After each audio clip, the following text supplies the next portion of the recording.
Chapter 1: Before you speak. What is public speaking, and where does it happen?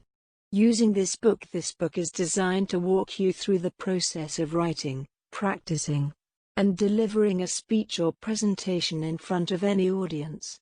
The first half outlines the process I've developed over the past 15 years. The second half prepares you for different speaking situations, from moderating a panel to speaking off the cuff.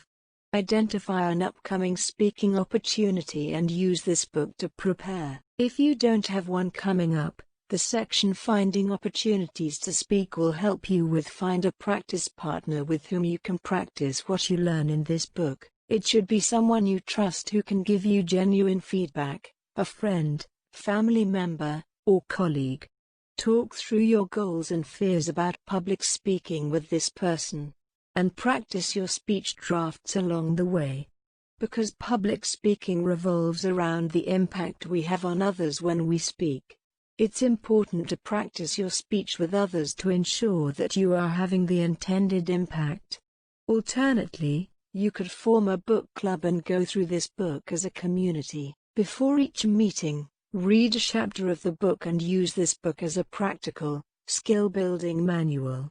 Write in it, scores the urgency of your message. You finished a strong applause and at aim come together to practice what you learn and apply it to your upcoming speech.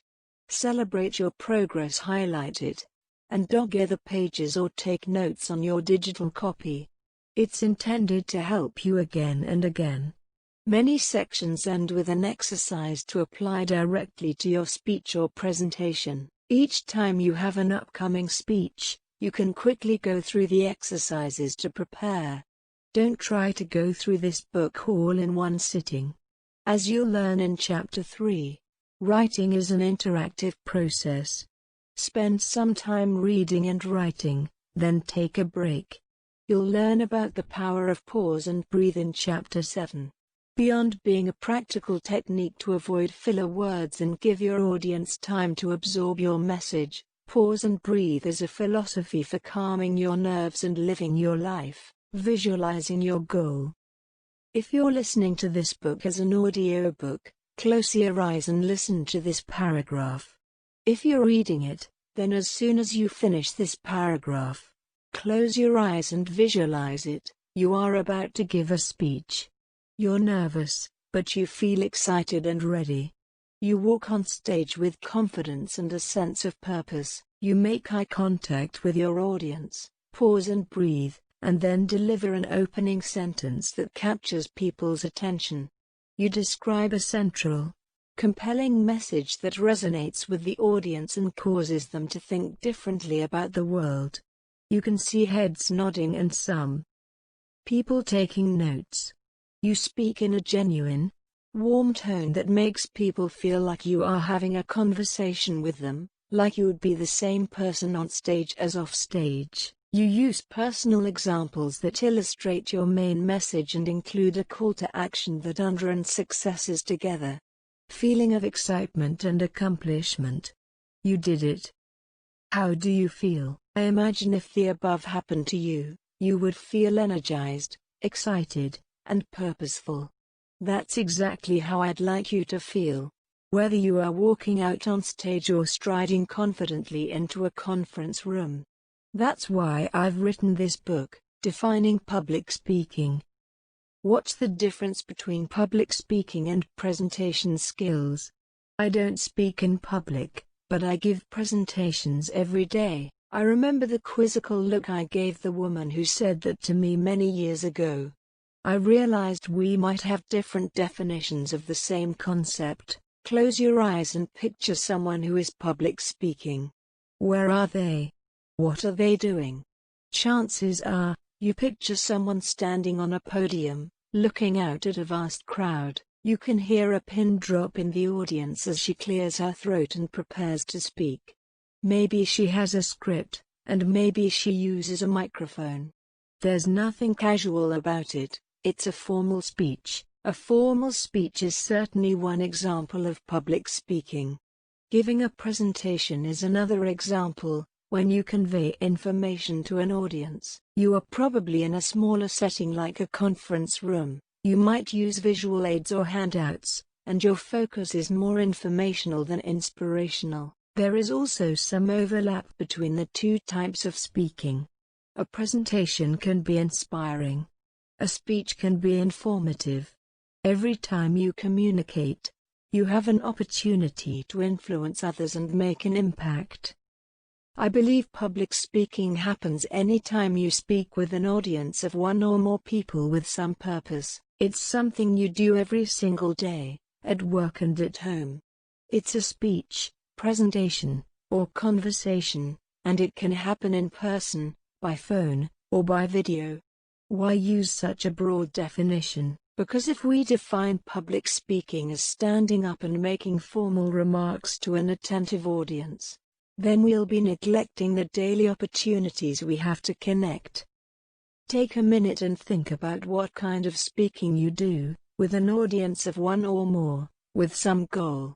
You're being interviewed for your dream job or pitching a client, prospect, investor, or donor. You're having a difficult conversation with a direct report or addressing the entire company across different time zones. You're speaking up on a conference call or leading a video webinar. You're running for. I've worked with Armenian economists, British investment bankers, Israeli diplomats, Japanese entrepreneurs, Palestinian investors, and women business owners from Argentina to Rwanda to Afghanistan. In this book, we'll talk about what is universal in public speaking and what is culturally specific so that you can give a powerful political office or trying to bring together your community to take action. You're speaking at a conference or walking into a networking event. In each and every one of these situations, you are speaking with an audience of one or more with some purpose. You are speaking in public, and you have an opportunity to make an impact. Ever since the day that woman told me, I don't speak in public, but I give presentations every day, I have used both phrases together. Not because I believe they are separate, but because you might believe they are separate. And one of the first lessons in public speaking is to know your audience and their assumptions. If you relate to the phrase presentation skills, then that's what I will use to get your attention instead of trying to convince you that my phrase is more inclusive. This book will cover all of it. We do this all around the world.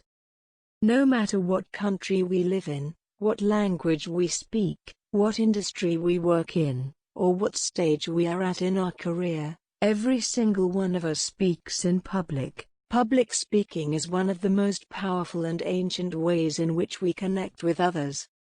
Is it talking at people, or talking with them? Many people don't like public speaking because they hate to be the center of attention, or perhaps because they don't like lecturing other people.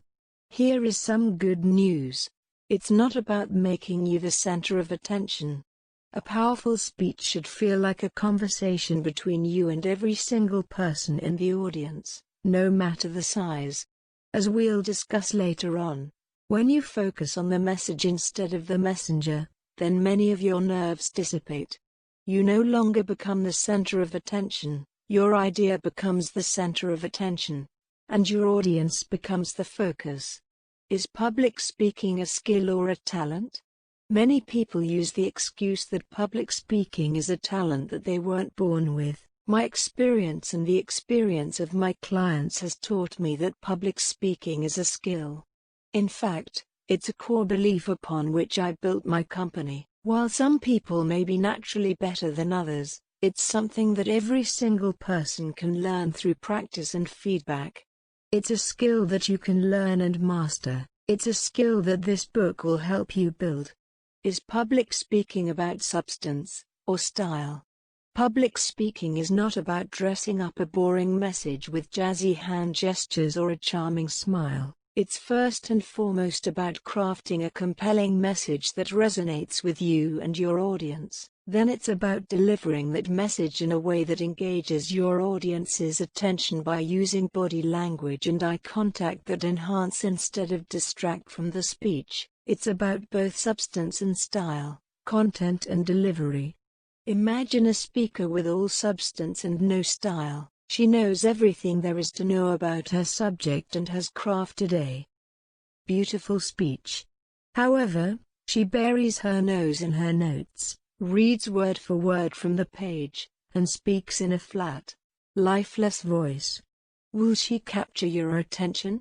Will you listen to her entire message, or will your mind wander to the things you didn't get done at work that day or what time you have to pick up your kids if you've purchased this book? Then you already have some idea of why public speaking is important. Maybe you're still scarred from that from school? Now imagine a speaker with all style and no substance. He smiles widely at the audience, moves masterfully around the stage, and speaks with a warm, booming voice. He makes meaningful eye contact and pauses to make sure you've absorbed the message. The problem is, there is no message. He speaks in platitudes we've all heard before and doesn't have a compelling point. In fact, you're wondering what the message is at all. There's a humorous example of this at www.speakwithimpactbook.com. Copyright. Whether in a conference room or on stage, when you combine a powerful message with engaging and authentic delivery, you capture people's attention and compel them to listen. You connect with them on a personal level, which lets them see you as a human being. This builds trust with the audience because it demonstrates how much you have in common. When you do this, your words have maximum impact. Some people will discredit the importance of nonverbal communication. Some experts will tell you that it's all about the strength of their argument and the veracity of their data. I disagree. Professor Alex Sandy Pentland of MIT's Human Dynamics Laboratory explains that nonverbal signals predate human language. We pick up on these honest signals far more quickly than we do the language, so while we may think it's just about the content, we're reading cues before the speaker even says a word. Why is public speaking important? Man itself. First public speaking experience you had in middle school. Or maybe it happened last week at a staff meeting. Or you have just been informed that you will have to give a toast at your best friend's wedding. Why go through all the effort to learn how to speak in public? Isn't it easier just to hide behind email or strategically delegate the presentation to someone else? Speech is one of the most powerful tools we have as human beings. It's one of the ways in which we build trust with others. If you want to get to know someone, you talk to them. In studying high-performing teams, Professor Pentland found face-to-face communication to be the most valuable form of communication.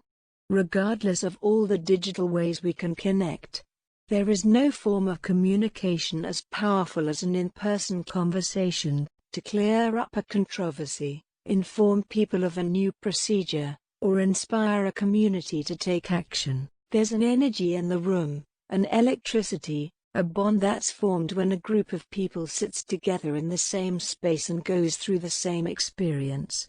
When you lead that experience, you connect with people on a new level.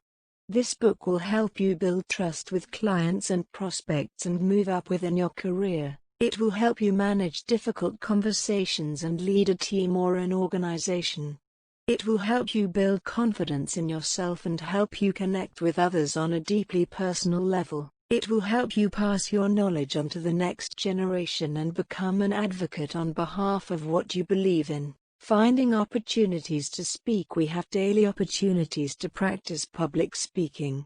If you're more junior in your career, speaking up is how you build your visibility and reputation within the organization.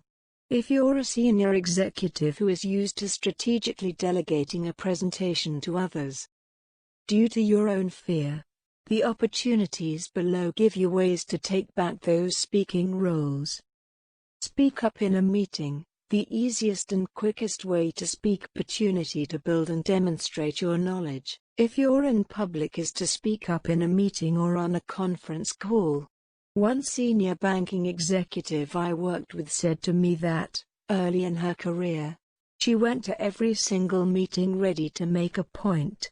She prepared bullet points in advance so that when she spoke, seemingly off the cuff, she would feel and sound confident. That banking executive is now a model public speaker for her organization.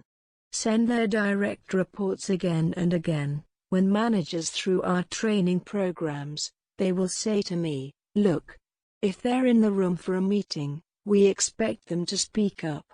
Don't just sit there in silence. Recognize that if you are in the room, you may be expected to contribute. What if someone else makes your point before you do? In that case, you can simply refer to that person's point and build on it. I call this compliment and build. And it's a useful tactic for interrupting someone long-winded. Wait for that person, take a breath and then jump in to compliment him, build on his point, and take the conversation in a new direction. Volunteer to present at a meeting. No matter what industry you work in, meetings provide opportunities for people to present information to one another. Depending on your work culture, it's either easier or harder to speak in front of colleagues. A lot of professionals will say, I have no problem speaking to clients, I built my career doing that, but I'm terrified of speaking in front of internal leaders. However, the leaders of that same organization will say to us, did you hear how nervously he presented in the last meeting? Does he speak to our clients like that? No matter who is in the meeting, presenting is a terrific hop more junior in your career. Let your manager know that you too would like to present at an upcoming meeting. If you're a mid to senior level manager or executive, you have an opportunity to model for your subordinates the behavior you expect. By speaking in these meetings, you are setting the tone and conveying the message you'd like them to convey to others. Volunteer to speak at a community event. Many companies we work with encourage their employees to participate in community organizations on behalf of the company. It's a great way for those employees to promote a good cause while also increasing goodwill toward their company. Speaking to that community group on behalf of your organization gives you an opportunity to talk about something you truly believe in, while also finding a way to put a human face to your company. Speak at a conference, whatever your field, from neuroscience to supply chain logistics. Speaking at a conference is a powerful way to elevate your own professional brand and also represent your company. You don't have to be the keynote speaker. You can sit on a panel or lead a breakout session. Speak up at a conference. Come prepared to ask questions during a conference. It's a great opportunity to practice your speaking skills and also build your visibility. Prepare a few questions based on the speaker or the subject, and choose one according to how the presentation goes. Someone could come up to you afterward and say, I thought that was a great question. Can I speak more with you about this? Or, better yet, can I hire you to help my company through the same challenge? Lead a webinar. When your company doesn't have a budget for travel, leading a webinar can be a great way to practice public speaking skills. Offer to discuss a recent project or a new development in your field. You leave the office and attend events, your meetings with speak to clients. If your role is more internal in an organization, look for opportunities to move into a client-facing role. Can you join your colleagues when calling on clients? Can you incorporate more business development into your role, where clients or prospects provide terrific opportunities to speak in public? Attend networking events.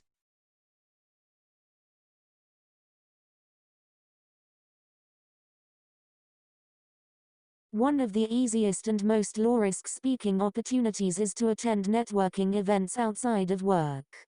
Introducing yourself to others and talking about what you do is a great way to practice your public speaking skills. These events are also a terrific way to practice another very important speaking skill: listening. Many people hate networking events because they think of pushy salespeople selling something, or lobbyists promoting an agenda. However, networking events provide a great opportunity to get to know other people and be inquisitive about what they do. Professional associations. What membership associations do you belong to? Those organizations plan the regional and national conferences we spoke about above. When you take on a leadership role within those organizations, serving on the board or chairing a committee, you find opportunities to speak by moderating a panel or introducing a speaker. If you're just starting out in your career, these associations provide terrific ways to build your network and connect with others in your field. Personal opportunities outside of work, there are just as many opportunities to speak in public. In politics, if you're unhappy with the direction your neighborhood is going or the course your country is taking, get involved in politics and run for office. Not only are you actively taking responsibilities for your community, you will find endless opportunities to speak in public. In your religious community, offer to lead sermons or read a portion of the holy text at your prayer service. This can be a meaningful way to practice your skills and also connect with your spirituality. In your alumni group, no matter where you went to school, your alma mater probably has an alumni association that holds events. Join the alumni association or attend meetings, and you will find opportunities to speak at events. When I first moved to Washington, D.C., I joined the Harvard Kennedy School D.C. Alumni Council and spent 2 years as its president. I gave opening remarks at every single event we held, from an informal breakfast at the National Press Club to a high-profile panel at the National Archives. It was an incredibly effective way to build my profile in Washington, practice my skills, and create long-lasting relationships with friends, colleagues, and prospective clients. In your issue area, do you have a child with special needs or you come from an underrepresented community? Are you a lifelong member of an advocacy organization? Joining or leading an organization that represents those issues gives you opportunities to speak up and contribute to something you believe in. Do join Toastmasters, founded in 1924. Toastmasters International remains one of the best ways to practice your public speaking skills. During regular meetings held around the globe, Toastmasters provides a safe space for practice and feedback in. There, as you listen to them, unpack those negative qualities. What instead of at the audience? You can learn a lot from speakers you don't want to emulate. We often pick up the speaking styles of the people around us, for better or for worse. One man I coached spoke with a flat and monotonous voice. When I asked him why, he said, "A comfortable, supportive environment.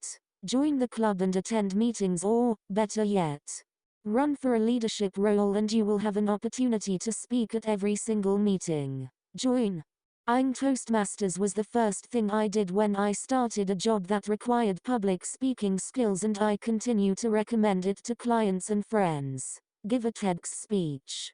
We'll talk below about how TED has changed the field of speaking. For now, if you have a message you'd like to share with others, find a locally organized TEDx event and contact the curator.